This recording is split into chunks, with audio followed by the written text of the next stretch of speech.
Hi, I'm Ava Bennett, and this is the story of how one sentence ended my place in the only family I'd ever known. Not with a fight, not with a scandal, just a sentence, delivered like a punchline, laughed off like a joke, and no one stopped it. Not even the people who raised me. It was my grandmother's 85th birthday, a Sunday afternoon in early spring, the kind where the sky still forgets how to be blue, and the wind never fully lets go. We were at her house in upstate New York, a weathered colonial with creaky floorboards and the faint smell of lavender oil that had been there since forever. Every cousin, uncle, and second aunt showed up in their best church casual. My mom had her pearls on, which meant she was in performative mode, and Sophie, my older sister, had already taken the best seat at the table. She always did. The dining room was loud in that clumsy, chaotic way families can be. My cousin Peter was retelling a story he'd already told twice. My uncle Stan was half watching a golf game on mute. And Sophie? She was basking in her usual orbit, fiancé doting on her, mom laughing too hard at her mediocre joke, dad topping off her wine before she even asked. I sat at the far end of the table, near the window, halfway invisible. That's not self-pity talking. That's just pattern. Sophie raised her glass for a toast, standing just a little too straight, like she expected a camera flash at any moment. To Grandma Louise, she said, who somehow made it to 85 without killing any of us. A few polite chuckles. Someone clinked a fork against a glass. And to family, she added, grinning. Then she turned, eyes flicking toward me like a mosquito she'd just remembered was in the room. Well, most of it. I tilted my head, unsure if I heard her right. But she didn't stop there. I mean, honestly, I still wish Ava was never born. Life would have been so much easier. She said it like she was tossing a joke into a room full of people who already knew the punchline. And they laughed. Not all of them, but enough. My mom laughed, the high-pitched one she does when she doesn't want to cause a scene. My dad didn't laugh, but he didn't say anything either. He just kept chewing his potato salad, like silence was loyalty. I waited. For someone to speak up, to say, "That's not okay," to look at me and say, "You don't deserve that." But no one did, not even Grandma. I looked down at my plate, the edges of my vision going soft. I felt the burn of that laugh around my ears, like it had been branded into the space above me. That's when I realized something. I wasn't family, I was furniture, something tolerated for the sake of appearances. So I stood up, quietly. No dramatics. No flipped chairs or angry declarations. Just me, pulling my coat from the back of the chair. I could feel Sophie's gaze on me, curious but not concerned. "Ava, don't be so sensitive," she said, smirking, wine glass in hand. I looked her straight in the eye. "I'm not sensitive," I said. "I'm just done." Then I turned and walked out, past the gift table, past the hallway lined with family photos, where, I now realized, not a single one had me in it from the past 10 years. The screen door creaked open, then closed behind me, like a punctuation mark. I didn't say goodbye. No one followed me. That was the last time I set foot in that house. And the last time I let someone else define what I was worth.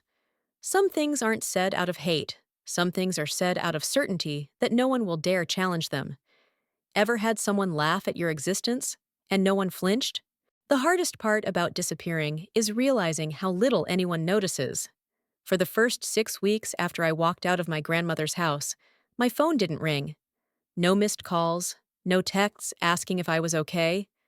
Not even a passive-aggressive Facebook message from my mom pretending to care. It was like they'd been waiting for me to vanish, like I'd made it easy for them. I moved into a sublet in a crumbling brownstone in Jersey City, a shoebox with peeling paint and a radiator that moaned like an old man in pain every time it kicked on. I shared a bathroom with a dancer from Cuba and a software engineer who slept during the day and paced the kitchen at 2 a.m., talking to his code like it could hear him. It was chaos, but it was mine. I picked up shifts wherever I could. Coffee shop, waitressing, freelance transcription for a podcast that never aired. I sold half my clothes on Depop, learned to cook rice 3 ways, and mastered the art of dodging my landlord when rent was 2 days late. It wasn't glamorous, but it was freedom. More than that, it was clarity. Every day away from my family peeled back another layer of pretense. The first few weeks, I told myself, maybe they just needed time. Maybe my silence would worry them, shake them awake. But silence can't echo in a place that never truly listened. 2 months in, I got a card from my dad. A birthday card, 5 days late. Generic front, some sailboat, and a quote about finding your own path. Inside, he'd scrawled, "Hope things are going well. Sophie just got promoted again. We're proud of both of you." Both of you. I read that line 3 times. It was the first and last card I ever got. A year later, I had rebuilt a version of myself no one in my old life would recognize. I started working full-time at a nonprofit legal center, helping kids caught in custody battles. It was gritty, heartbreaking work, but it gave me a sense of purpose I never felt growing up, like I was finally using the pain for something good. The first time I testified in court on behalf of a child, I couldn't stop shaking. My voice cracked. My hands sweat through the sleeves of my blazer. But the judge ruled in our favor, and the kid, an 8-year-old with tired eyes and a Dora backpack, hugged me like I was made of safety. I cried in my car that day, not because of the ruling, but because it was the first time in my life I felt like I mattered. It was around that time Sophie reached out. She called me. I remember staring at my screen like it was glitching. I hadn't seen her name in over a year, and suddenly, there it was. Sophie, don't answer. I'd changed her contact name the night I left.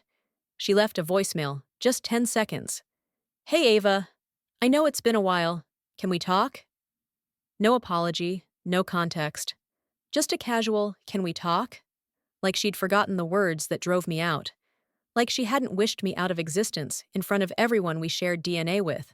I didn't call back, but she kept trying. Over the next few weeks, I got 3 more voicemails, each more desperate than the last. The final one came at 2:13 a.m. "Ava, please, I need you to call me back. It's about Mom and Dad. Something happened. I can't fix this alone." I didn't listen to the whole thing. I deleted it halfway through and stood in my kitchen staring at the flickering light bulb above the sink. My gut twisted, not with guilt, but with the ache of old wounds pressing against new skin. 3 days later, I got an email from an unfamiliar address. The subject line just said, "Claire Hamilton, loan inquiry." I clicked it open, thinking it was spam. It wasn't. It was a collections notice. Apparently, Claire Hamilton, an alias, clearly, had taken out a private education loan under my social security number. I felt the floor tilt beneath me. I reread the email twice, then checked my credit score. It had dropped 146 points. There it was. The twist. The hook behind Sophie's sudden kindness. I wasn't just her estranged sister. I was her financial scapegoat. I drove to the city records office the next day and pulled every document I could find tied to my name. The loan application was sloppy. The fake ID was laughably edited. But it was enough to get approval from a shady private lender. The signature wasn't even close to mine. But the email trail? That was pure gold. A Gmail thread between Sophie and the lender's rep, asking them to rush it under the alias. She even attached a copy of my birth certificate. God knows how she got that. I printed everything. Then I called a lawyer. "What do you want to do with this?" the lawyer asked me, after looking over the file. I stared at the folder for a moment, then said, "Everything. I want to do everything I'm legally allowed to." But I didn't just want to press charges. I wanted them to feel it, the way I'd felt it, quiet, personal. I wanted the weight of what they did to press against their lives slowly, like water creeping under a door. So I started building something. Not revenge, not yet, just the foundation. Some betrayals don't come with slamming doors. They come with passwords, paper trails, and a phone call at 2 a.m. Do you believe in second chances when they come wrapped in lies? There's something sharp about betrayal when it comes wrapped in familiarity. A stranger stealing your identity is a crime. Your own sister doing it? That's a wound that whispers in every quiet moment, every time you look in the mirror and wonder how long you've been invisible to the people who should have known you best. It started slow. My response, I mean. I didn't storm into her apartment or post a rage-fueled thread online. I didn't call her. I didn't warn her. I started with a folder. I labeled it Hamilton, her fake last name. Inside, I filed every screenshot, email, and legal note. Then, I made another folder. Bennett. That one was for them, my parents. Not for what they'd done, but for what they hadn't. Silence, I've learned, is its own form of violence. 3 weeks after finding the loan, I got a call from the legal center I worked with. They were expanding and needed someone to train junior advocates across the state. The job came with travel, autonomy, and a small bump in pay. I said yes without hesitation. I needed distance anyway. One rainy Tuesday, I found myself in Albany for a workshop. After the session ended, I stopped at a small diner, the kind with cracking red booths and laminated menus that never changed. I was flipping through a file when I saw her. Sophie, 2 booths away, alone. No makeup, no polished outfit, just a hoodie and faded jeans. She was staring into a cup of coffee like it owed her an explanation. She hadn't seen me. I could have slipped out, avoided the drama, but my feet moved before I told them to. I walked over and stood silently at the edge of her table. When she looked up, it took her a second to recognize me. And then, Ava! Her voice cracked. Oh my God! I didn't think. You didn't think I'd show up? I asked quietly. Or that I'd find out? Her face paled. I didn't mean to. Steal my identity? I cut in. Ruin my credit? Use my birth certificate like it was a spare napkin? She opened her mouth, closed it. The silence between us swelled like something alive. I didn't have a choice, she said eventually, eyes darting to the window, like she needed an escape route. Mom and Dad, they wouldn't help me. So you helped yourself, to my life. Her jaw clenched. I was drowning, Ava. You don't understand what it's like to— To what? I said. Be the favorite? Have everything handed to you for years? And then suddenly, when things fall apart, you reach back for the sister you said shouldn't have existed? That landed. I saw it in the twitch of her eye. I didn't think it would matter, she whispered. There it was. The truth. The sentence that echoed what she said years ago, only now in adult language. I didn't matter. I was a tool, a fallback, a ghost with good credit. I'm going to fix it, she added. I'll make it right. No, I said, sliding a folded paper across the table. You're going to sign this. She looked down. Legal document, debt reassignment, acknowledgement of fraud, restitution agreement, quiet, tidy, airtight. You talked to a lawyer? She asked, eyes wide. I smiled. Small. Cold. I talked to 3. She didn't sign it then, but she didn't refuse either. That was enough for now. I walked out into the rain, and for the first time since that voicemail, I exhaled. But damage has ripple effects, and the next ripple came faster than I expected. 2 days later, I got a call from my mother. I don't know why I answered. Morbid curiosity, maybe, or hope. We always hope, even when we shouldn't. Her voice was tight, clipped. Ava, you've upset your sister. That was her opening line, not, I'm sorry, not, are you okay? Just, you've upset your sister. I let the silence hang. She said you threatened her, Mom continued, that you're trying to ruin her life. I'm holding her accountable, I replied. There's a difference. You always take things too far, she snapped. This isn't how family handles things. I almost laughed. You're right, I said. Real families don't let their daughters be used and discarded like tools. But I guess we've never been that kind of family. Then I hung up. I didn't wait for her to respond. I didn't need to. That night, I stayed late at the office. It was nearly 9 p.m. when I opened a locked cabinet and pulled out an old case file. Mine, my application, my birth certificate, the things Sophie had copied and used. I made a digital backup and sent it to a secure drive. Then, I added one more name to the Bennett folder. A contact, Eli Warner, journalist, ex-fiancé of Sophie Bennett. I'd kept that card since their engagement fell apart. He'd once emailed me a short, kind message after the breakup. "You deserved better," it read. I never replied. But now I had a story for him. There's a difference between silence and stillness. Silence is passive. Stillness is deliberate. I wasn't being quiet anymore. I was choosing the moment to make noise. Eli called me the same night I sent the email. "I never thought I'd hear from you again," he said. His voice hadn't changed.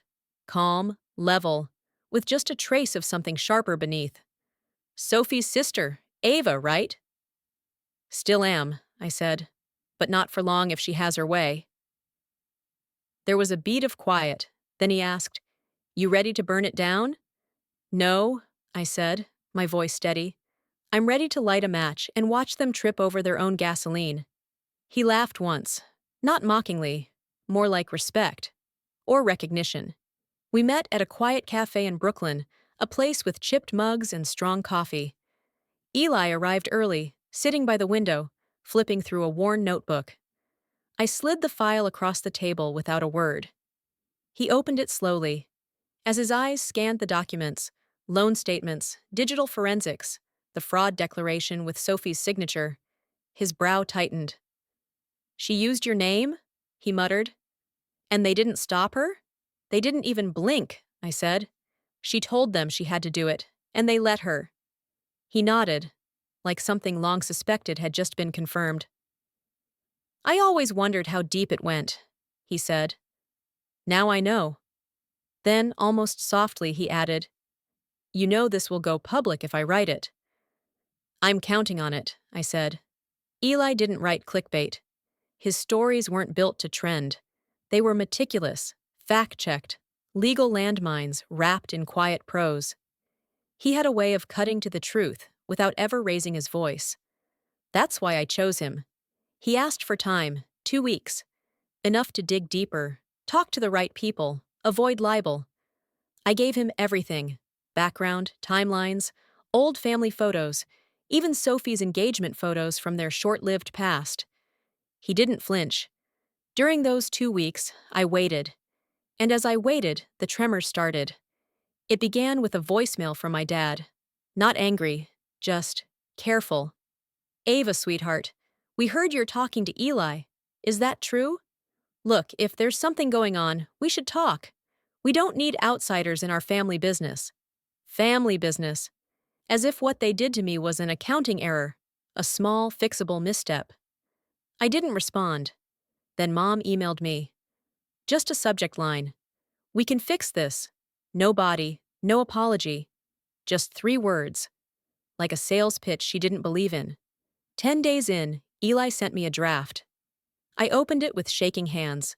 "The Invisible Sister. How a Family's Golden Child Committed Identity Theft and Got Away with It." It was surgical, not vengeful, not gossipy. Just the facts, laid bare.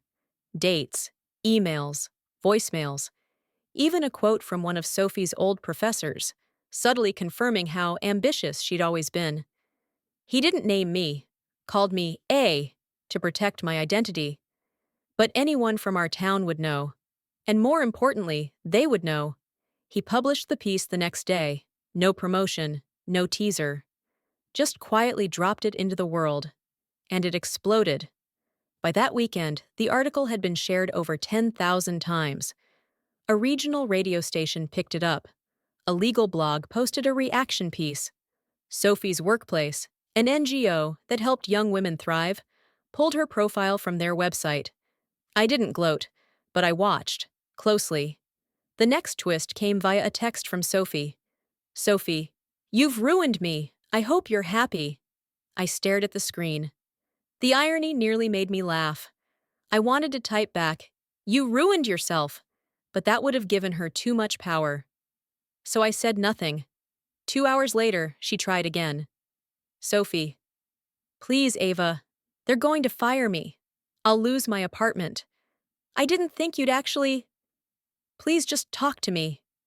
No, sorry. No ownership, just desperation. I didn't answer. That Sunday, I went for a walk around Prospect Park. The leaves were starting to change, burnt orange, deep gold, brittle at the edges. I sat on a bench near the lake and watched a father teach his daughter how to ride a bike. Her helmet was too big.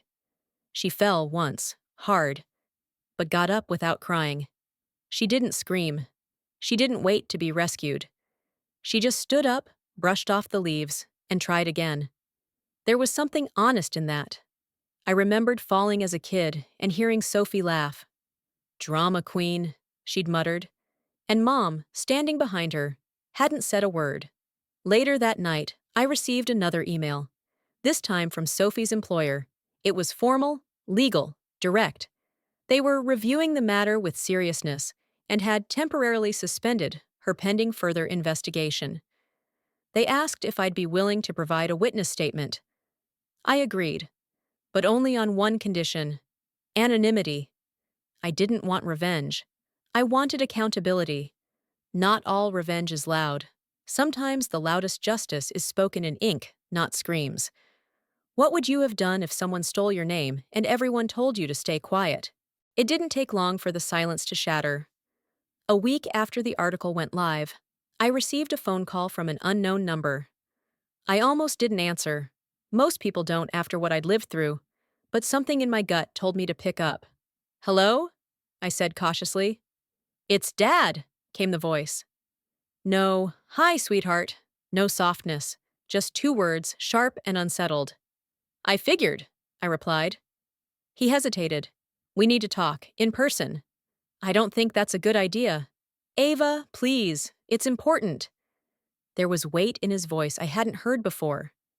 Not warmth, he never dealt in that, but pressure, like something was cracking behind the curtain and he couldn't hold it together. I'll think about it, I said, and hung up. I didn't owe him immediacy. 2 days later, I met him at a diner halfway between my place and theirs. It was quiet, gray outside, and smelled like burnt toast and dish soap. I took a corner booth. He was already there. He looked tired. Not just older, but smaller somehow. His shirt was wrinkled, his hands jittery around the coffee mug. He didn't say hello. Instead, why did you go public? That was his first question. Not, are you okay? Not, how did we let this happen? Just, why'd you embarrass us? I leaned back, studying him. Because hiding it kept me sick, I said, and because no one stopped her, including you. She's your sister, he said, like that was a sacred defense. Family doesn't destroy family. I laughed. Not because it was funny, but because it was the same line they used when I was 10, and Sophie had thrown out my birthday cake because she didn't like chocolate. Family doesn't destroy family, unless apparently you're me. I didn't destroy anything, I said. She did. You just gave her the blueprint. He flinched at that, a small win. I know we weren't perfect, he said. I raised an eyebrow. You weren't even trying, I replied. What he told me next surprised me. We're being sued, he said. The nonprofit Sophie worked for is going after us for damages. Said we misrepresented references. They're using your article as part of the case. I blinked. You gave her references? He looked down. Your mother did. Said it would help her stabilize. So she commits fraud in my name, gets a job under false pretenses, and Mom co-signs the lie. And you're asking me to fix this? We need you to retract your statement. It was so absurd, I couldn't even respond at first. You want me to lie, I finally said. After everything. She's spiraling, Ava, he said. Your mother hasn't left the house. People are talking. This could ruin our name. I took a breath. It already did. You just didn't feel it until now. Then I stood up, pulled a sealed envelope from my bag, and placed it on the table. "What's this?" he asked. "A copy of the identity theft police report, with your names included under aware but non-reporting parties. You don't scare me anymore." He looked stunned. Not angry, just stunned. "I'm not asking for your forgiveness," I added. "I'm telling you, this ends with me." Then I walked out. Back at home, I found a voicemail waiting. From Sophie. I almost deleted it, but something told me to listen. "Ava, I know you'll never believe me, but I didn't think it would go this far.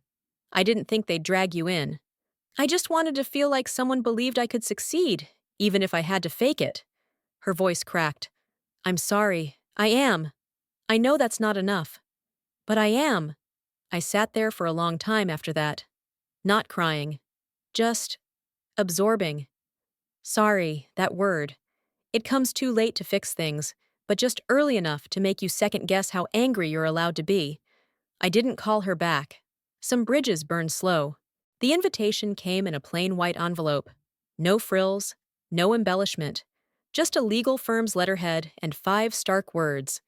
Reading of Louise Bennett's will. I stared at it for a long time. It didn't feel real. I hadn't seen my grandmother in nearly 2 years. She stopped calling after I left, though I later learned she'd asked about me more than once. Quietly, behind closed doors, when no one else was around to hear. Now she was gone, and I was being summoned back to the house I'd once walked out of, with nothing but my coat and my silence. I almost didn't go, but something in me, pride maybe, or unfinished grief, needed to see how they'd spin the final act. The law office was in a converted Victorian just outside town, all dark oak and stained glass. Sophie was already there, sitting too straight in a charcoal blazer, nervously tapping her manicured nails against a leather folder. My parents sat beside her. My mother wouldn't look at me. No one said hello. The executor, a man named Carter, with a voice like gravel and a temper honed by decades of probate disputes, cleared his throat. "Let's begin." He read through the formalities first. Small bequests to extended family, donations to charities. Then he paused. "To my granddaughter, Ava Bennett, who was always braver than anyone ever admitted, I leave the house on Wren Street, the inheritance fund in full, and the attached letter, to be read at her discretion." Silence. I blinked. Sophie's jaw tightened. My mother's mouth opened slightly, like a fish gasping for reason. My father didn't move. "She can't be serious," Sophie said, her voice rising. Carter didn't even glance at her. "She was quite serious. She handwrote the letter 2 months before her passing. Notarized. Witnessed." Sophie looked at me then, not with anger, but something closer to fear. Or worse, exposure. I took the envelope from Carter's hand and said nothing. Outside, I opened the letter in my car. "Ava, you were never invisible to me. They treated you like background noise. I saw the symphony. I kept quiet too long. I thought I could change things from the inside. I was wrong. So now I give you what they always withheld. Choice, security, a voice they can't ignore. Do with it what I couldn't. Do it for yourself. I always loved you. Grandma Louise." I read it twice, then folded it carefully, tucking it into the glove compartment like something sacred. It wasn't just money. It wasn't even revenge. It was validation, legacy rewritten. Not by the loudest voices, but by the one that always listened. That night, I got a message from an unknown number. "Mom, don't let this break us. We're still your family." I didn't answer. Some ties don't snap. They unravel, slow, deliberate, until all that's left is thread and history. And sometimes that's enough. I didn't go back to the house right away, not even after it was legally mine. I let it sit there, quiet, empty, like a room that had been holding its breath for too long. A week passed, then 2, and then I got the visit. It was a Saturday morning when the knock came. I opened the door to find my mother standing there, her face thinner, eyes restless behind oversized sunglasses. My father hovered awkwardly behind her, arms crossed like armor. "We didn't come to fight," she said quickly. I didn't move. "That's good. I stopped doing that years ago." She exhaled shakily. "Can we come in?" I stepped aside, not out of forgiveness, but to hear them without walls between us. If they were going to speak, I wanted to see every flicker of what they meant, or didn't. They sat on the edge of the couch, like it was someone else's furniture. Maybe it already was. "We made mistakes," Dad began. "That's clear." "You abandoned me," I said, voice level. "Let's not dilute it with softer language." He swallowed hard. My mother looked down at her hands. "She's not well," she said suddenly. "Sophie, she's not eating. She's drinking too much. She cries all the time." I waited. "She says you hate her," Mom continued. "I do," I said.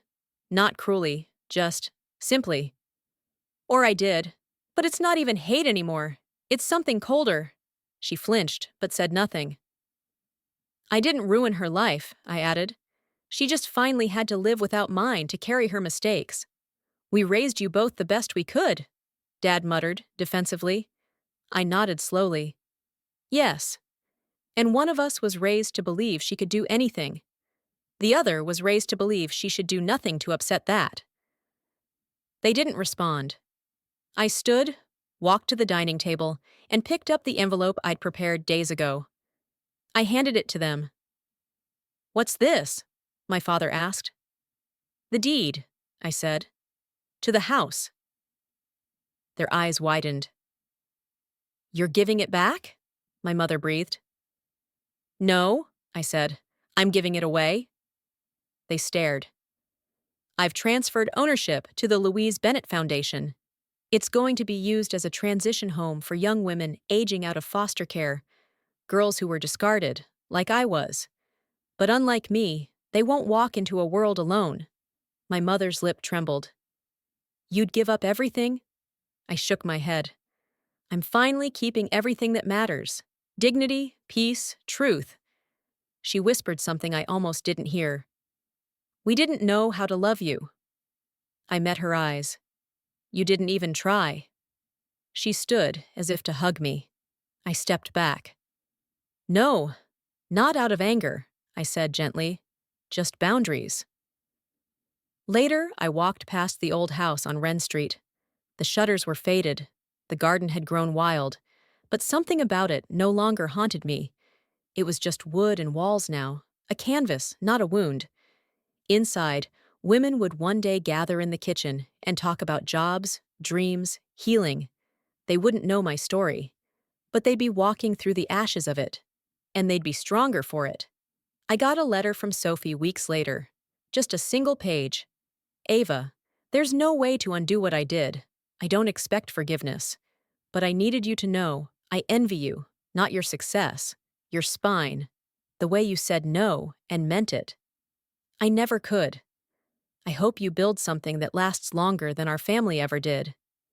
Yes, I folded it and put it away. Not out of sentimentality, but because some apologies don't fix the past. They just help close the file. I now live in a small apartment 2 cities away. The view isn't great, but I sleep better than I ever have. I work, I volunteer. I laugh without second-guessing who's watching.